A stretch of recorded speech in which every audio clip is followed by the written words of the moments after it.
Assalamualaikum warahmatullahi wabarakatuh. Hello, we are from Group 1. In this video, we will explain about Present participle and past participle. Before we explain about our material, let me introduce our member group. My name is Nisa Aprilia Puspitasari. You can call me Ica. My name is Shifa Najmi Pusada. You can call me Shifa. My name is Nadia Putri Maulina. You can call me Nadia. My name is Salma Oliviana. You can call me Salma. My name is Irma Melia. You can call me Irma.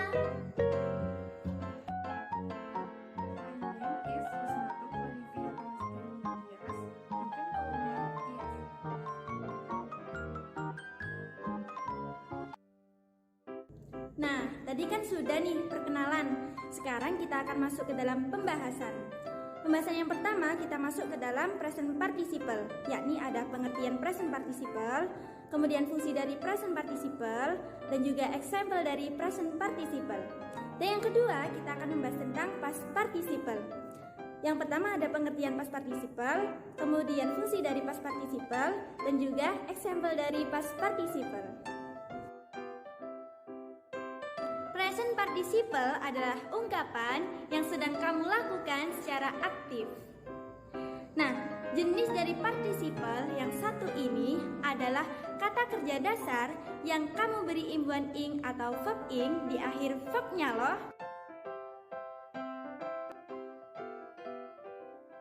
Fungsi dari present participle. Fungsi dari present participle ini ada dua. Yang pertama yaitu sebagai progressive tenses. Kemudian yang kedua adalah sebagai adjektif atau verbal.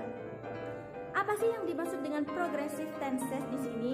Nah, progressive tenses di sini adalah merupakan bentuk kata kerja yang digunakan untuk menyatakan aksi yang sedang berlangsung sekarang atau present dan juga rencana di masa depan atau future. Nah, fungsi yang kedua apa sih maksudnya? Fungsi dari present participle sebagai adjektif atau verb. Nah, maksudnya adalah sebagai kata sifat atau verbal ini berfungsi sebagai memodifikasi atau menjelaskan suatu noun. Noun itu adalah kata benda. Nah, teman-teman, sekarang kita masuk ke 3, yaitu contoh dari present participle. Contoh present participle sebagai verb. Yang pertama, misalnya pada verb present continuous, yaitu he is smiling to you. Jadi, kenapa kok smile? Kata kerja kan awalnya smile, verb one-nya. Kemudian berubah menjadi verb ing karena sebelum kata smiling tadi berimbuhan auxiliary is. Contoh yang kedua adalah pada verb present perfect continuous. Jadi rumus dari present perfect continuous ini adalah subject plus have or has plus been plus verb ing dan plus object. Jadi contohnya adalah those toddlers have been sleeping for an hour. Kenapa kok sleeping yang merupakan kata verb one-nya adalah sleep menjadi sleeping? Karena sebelum kata sleep tadi itu diberi imbuhan auxiliary have been. Makanya berubah menjadi sleeping. Contoh yang ketiga adalah past continuous. Jadi rumusnya adalah subject plus was or were plus verb ing dan plus object. Contohnya the workers, ada imbuhan s-nya berarti menunjukkan jamak. Kemudian memakai were karena subjeknya jamak. The workers were eating for their breakfast. Kenapa kok kata kerjanya kata verb one-nya it tadi menjadi eating? Karena sebelum dari kata eating diberi auxiliary were. Kemudian contoh yang keempat adalah past perfect continuous. Jadi rumus dari past perfect continuous adalah subject plus had plus been dan plus verb ing dan plus object. Contohnya The laborers had been demonstrating for 2 hours before you came. Kenapa kok demonstrating tadi berubah menjadi demonstrating? Berubah menjadi verb ing. Karena sebelum demonstrating tadi diberi imbuhan auxiliary had been. Kemudian contoh yang selanjutnya adalah future continuous, yaitu yang akan datang. Jadi rumusnya subject plus will or shall plus be plus verb ing plus object. Contohnya adalah she will be working at the office. Jadi work menjadi working karena sebelumnya diberi imbuhan auxiliary will be. Kemudian contoh yang selanjutnya adalah future perfect continuous. Jadi rumusnya adalah subject plus will plus have plus been plus verb ing plus object. Contohnya, that cat will have been sleeping long. Kenapa kok menjadi sleeping? Karena sebelumnya diberi imbuhan will have been.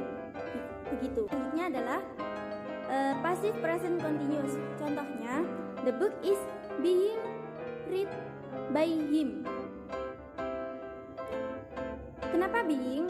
Karena sebelumnya ditambahi auxiliary is. Makanya yang aslinya be menjadi being. Kemudian contoh yang terakhir ada pada verb passive past continuous. Contohnya adalah your car was being washed at this time yesterday. Kenapa being? Karena sebelumnya ditambahi auxiliary was. Kenapa was? Karena di sini menunjukkan kata lampau. Kan ada kata-kata yang menunjukkan past. Nah, past itu artinya kata lampau. Seperti itu.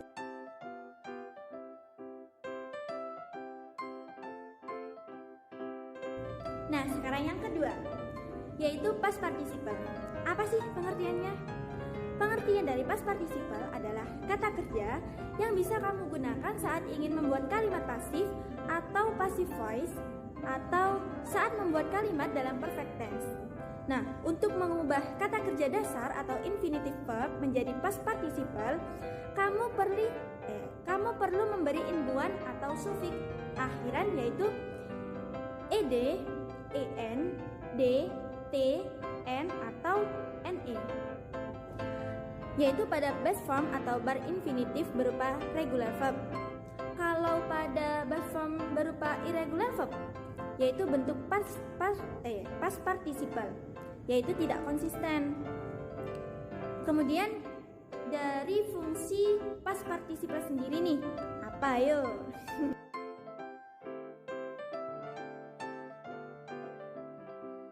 Nah, fungsi past participle, ada yang tahu nggak fungsinya apa? Aku kasih tahu ya. Jadi fungsi dari past participle ini ada 3. Yang pertama, sebagai kata kerja dalam perfect tense. Tahu kan? Kemudian yang kedua, ada kata kerja dalam passive voice. Kemudian yang ketiga yaitu sebagai adjektif atau kata sifat. Nah, kemudian yang kedua nih, fungsinya tadi kan sebagai kata kerja dalam passive voice. Maksudnya apa sih? Jadi, kamu bisa menggunakan past participle untuk membuat sebuah kalimat pasif. Contoh, a pair of shoes was worn by me. Terdapat verb wore kan, W-O-R. Kemudian diberi imbuhan N. Dan a movie adalah subjek yang mendapatkan perlakuan dari kata kerja yang digunakan pada kalimat tersebut. Jadi, verb one dari kata worn adalah wore. Kemudian ditambahi N karena dituntut untuk menjadi verb 3. Jadi, worn. Kemudian yang ketiga, yang terakhir, jadi fungsinya adalah sebagai adjektif atau kata sifat. Apa sih maksudnya sebagai adjektif atau kata sifat? Jadi, past participle tak selalu berfungsi sebagai kata kerja. Bener nggak? Setuju nggak? Tetapi juga bisa kamu gunakan sebagai kata sifat. Misalnya aja ya, he bought a used car yesterday. Kata used melekat pada kata benda car untuk memberikan sifat kepada kata benda tersebut. Kenapa sih kok menggunakan bought? Karena dari past participle ini yang namanya past aja ya, kan menggunakan verb 3. Jadi verb 1 dari kata bought adalah buy. Jadi dituntut untuk menjadi verb 3. Jadi ditambah imbuhan bukan ditambah. Jadi perubahan dari kata bentuk buy adalah buy, bought, bought. Jadi menggunakan verb 3 bought. Halo teman-teman, di sini saya akan membahas mengenai exercise 1 chapter 9 di halaman 163. Pada exercise 1 ini kita diperintahkan untuk menganalisis sentence di mana di dalam sentence ini ada kata yang digarisbawahi yang merupakan present participle. Nah, kita harus menganalisis apakah dia termasuk ke dalam verb atau termasuk ke dalam adjective. Seperti yang sudah dibahas sebelumnya bahwa present participle ini fungsinya dibagi menjadi dua. Yang pertama adalah bertindak sebagai verb dan yang kedua adalah sebagai adjective. Nah, sebelum kita masuk ke dalam soal, saya akan memberikan suatu cara cepat untuk mengetahui atau mengelompokkan present participle termasuk verb atau sebagai adjective. Nah, apabila suatu present participle ini termasuk sebagai verb, dia itu harus biasanya diikuti oleh verb be. Verb be ini bisa berupa is, were, are, dan sebagainya. Kemudian apabila dia present participle yang termasuk adjective atau kata sifat, dia itu tidak diikuti oleh verb be. Jadi dia tidak diikuti oleh is, were, are, dan sebagainya. Oke teman-teman, setelah kita mengetahui cara cepat atau cara mudah membedakan present participle berupa verb dan present participle berupa adjective, langsung saja kita masuk ke soal nomor 1. Di sini yang digarisbawahi atau yang di underline adalah obering, sehingga obering ini termasuk ke dalam present participles. Nah, yang jadi masalahnya obering ini termasuk ke dalam verb atau adjective kah? Nah, untuk mengetahuinya seperti yang tadi sudah kita kasih tahu cara cepatnya dan cara mudahnya, kita lihat dulu sebelum kata obering ini ada verb be atau tidak. Nah, kita baca bahwa di nomor 1 ini sebelum kata obering adalah the companies dan dia tidak ada verb be. Sehingga obering di sini merupakan present participles berupa adjective atau berupa kata sifat. Baik, untuk soal yang nomor 2, di sini yang termasuk ke dalam present participles-nya adalah completing, karena present participle merupakan verb plus ing, sehingga yang tadinya awalnya adalah complete setelah ditambahkan verb ing menjadi completing. Nah, kita harus mengetahui apakah dia termasuk verb atau adjective seperti yang sudah dibahas sebelumnya, bahwa kita lihat dulu kata yang mengikuti completing. Nah, kata sebelumnya yaitu those travels are. Nah, di situ ada verb be berupa are. Sehingga untuk completing sendiri merupakan present participles yang termasuk verb atau present participles berfungsi sebagai verb.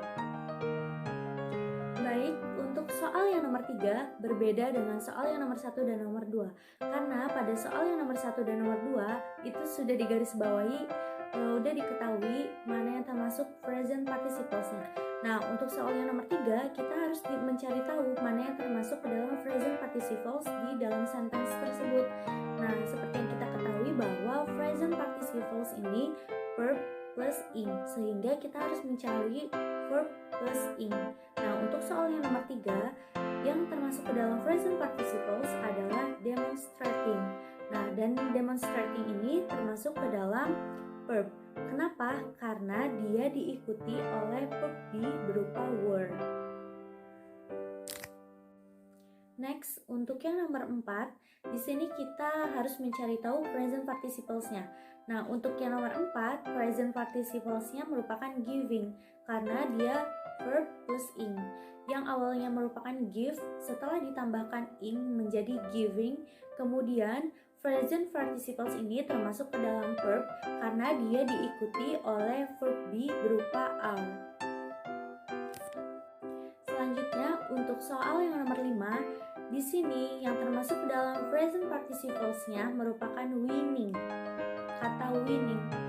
Nah, di sini sendiri winning berasal dari kata win. Dan perlu diperhatikan bahwa pada present participles ketika diakhiri hurufnya itu konsonan berlaku doubling, yaitu awalnya win ketika ditambah verb ing menjadi ditulisnya winning, n-nya double. Nah, itu merupakan doubling. Nah, kita balik lagi ke soal yang nomor 5 ini. Present participles yang merupakan winning, dan setelah kita lihat dan kita analisis, di sana tidak diikuti oleh verb be, sehingga untuk soal yang nomor 5, winning ini termasuk ke dalam present participles adjective karena tidak diikuti oleh verb be. Selanjutnya, untuk soal yang nomor 6, di sini present participles-nya terdapat dua. Yang pertama adalah annoying dan yang kedua adalah interrupting. Nah, di sini untuk yang annoying sendiri termasuk ke dalam present participles adjective. Kenapa? Karena dia tidak diikuti oleh verb be. Sedangkan untuk yang interrupting dia termasuk ke dalam verb atau present participles verb karena dia diikuti oleh verb be berupa been. Wah, tidak terasa nih kita sudah di soal yang terakhir, yaitu soal yang nomor 7. Nah, untuk soal nomor 7 sendiri yang termasuk ke dalam present participles yaitu blabbering. Di mana blabbering ini kata dasarnya merupakan blabber dan ketika ditambahkan verb ing menjadi blabbering. Nah, untuk present participles-nya sendiri kita harus mengelompokkan termasuk ke dalam verb atau adjective. Nah, untuk mengetahuinya kita lihat dulu apakah blabbering ini diikuti oleh verb be atau tidak diikuti oleh verb be. Dan pada soal yang nomor 7, blabbering ini tidak diikuti oleh verb be, sehingga untuk yang soal nomor 7, blabbering merupakan present participles yang termasuk ke dalam adjective.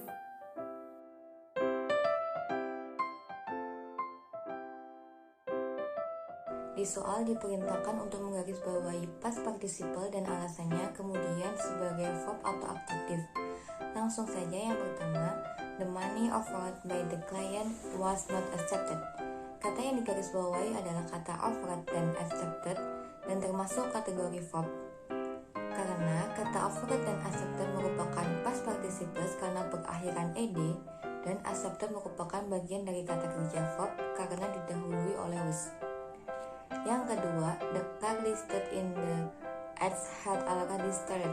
Kata yang digarisbawahi adalah kata listed dan started dan termasuk kategori verb. Karena kata listed dan started merupakan past participle karena berakhiran ed, dan started merupakan bagian dari kata kerja verb karena didahului oleh verb had. Yang ketiga, the chapter taught by the professor will be on the next week exam. Kata yang digarisbawahi adalah kata taught dan termasuk kategori adjektif karena kata taught merupakan bagian dari kata sifat adjektif karena tidak didahului oleh verb. Yang keempat, the loaves of bread were baked in a brick oven at a low temperature for many hours. Kata yang digarisbawahi adalah kata baked dan termasuk kategori verb karena kata baked merupakan past participle karena berakhiran ed, dan baked merupakan bagian dari kata kerja verb karena didahului oleh verb was, verb were. Yang kelima, the pizza served in the restaurant is the tastiest in the country. Kata yang digarisbawahi adalah kata served dan termasuk kategori adjektif karena kata served merupakan past participle karena berakhiran ed, dan served merupakan bagian dari kata sifat adjektif karena tidak didahului oleh verb sebelum kata served. Yang keenam, all the people were invited to the Independence Day barbecue at the town square. Kata yang digarisbawahi adalah kata invited. invited dan termasuk kategori verb karena kata invited merupakan past participle karena berakhiran ed dan merupakan bagian dari kata kerja verb karena didahului oleh were. Yang ketujuh, the procedure announced by the commit had been repeated over and over. Kata yang digarisbawahi adalah kata repeated dan termasuk kategori verb karena kata repeated merupakan past participle karena berakhiran ed dan merupakan bagian dari kata kerja verb karena didahului oleh kata been.